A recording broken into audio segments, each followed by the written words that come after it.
Αυτή την περίοδο η χώρα μας περνάει μια οικονομική κρίση και αυτό έχει επίπτωση σε πολλούς τομείς της ζωής μας. Ένας από αυτούς είναι η παιδεία. Από πάντα το κράτος δεν χρηματοδοτούσε την παιδεία, πόσο μάλλον σήμερα που έχουμε οικονομική κρίση.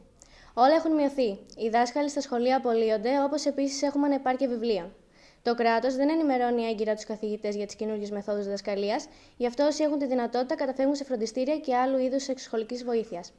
Όμως και αυτά τώρα αρχίζουν να αντιμετωπίζουν τις συνέπειες της οικονομικής κρίσης.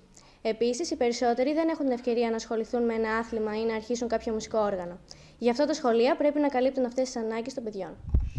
Βάσο, σε ποιες εξωσχολικές δραστηριότητες συμμετέχεις? Συμμετέχω μόνο στα αγγλικά για να πάρω το πτυχίο και πάω χορό. Εσύ, Γιώργο? Εγώ πάω μόνο μπάσκετ και τα αγγλικά τα τελείωσα. Και για πες μας και εσύ, Έντι. Εγώ κάνω γερμανικά, φροντιστήρια για να μπορέσω να καταφέρω τη σχολή μου και ασχολούμαι και με το kickboxing. Λιάννα. Εγώ κάνω ξένες γλώσσες, αγγλικά και γερμανικά. Σου έχει δημιουργήσει η κατάσταση που επικρατεί αβεβαιότητα για το μέλλον? Ναι, γιατί τα πιο πολλά επαγγέλματα δεν είναι πια τόσο βιώσιμα. Ναι, και μου έχει προκαλέσει αβεβαιότητα για το μέλλον. Σέβη, η γνώμη σου? Μου έχει προκαλέσει αβεβαιότητα για το μέλλον, γιατί ανησυχώ για την επαγγελματική μου αποκατάσταση, αλλά πιστεύω ότι στο μέλλον τα πράγματα θα φτιάξουν. Γιάννη, κατά πόσο η οικονομική κρίση έχει επηρεάσει τα επαγγελματικά σχέδια και τις σπουδές σου?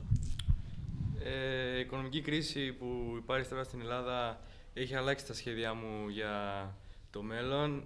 Ήθελα να κάνω άλλα επαγγέλματα και με την οικονομική κρίση το πιο πιθανό είναι να αλλάξω γνώμη και δεν είμαι σε αβεβαιότητα σε ποιο επαγγέλμα θα φτάσω.